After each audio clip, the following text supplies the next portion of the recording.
दहेज में मिला था। कैसे?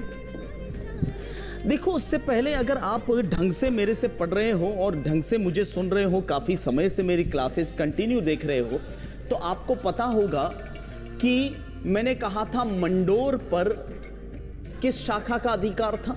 गुर्जर प्रतिहार।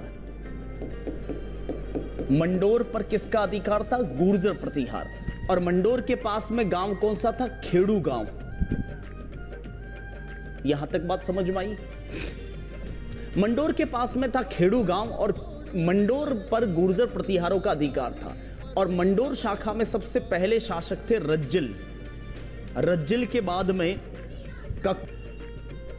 और अंतिम शासक थे कक्कुस्थ। और कक्कुस्थ के बाद में यहां पर क्या हुआ ये कोई नहीं जानता। लेकिन मैंने आपको बताया था कि मंडोर के गुर्जर प्रतिहार, मंडोर पर जब सुल्तान इल्तुतमिश का हमला हुआ तब ये भागकर चले गए थे ओसियां।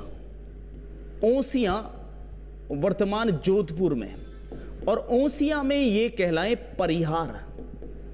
बताया था मैंने आपको।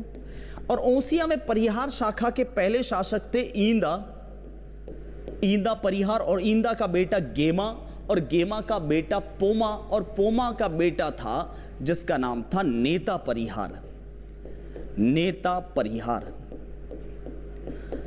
अच्छा, आप देख सकते हो कि मंडोर के शासक गुर्जर प्रतिहार मंडोर छोड़ के कहां आ गए? ओसिया। और ओसिया में इन्हें क्या कहा गया?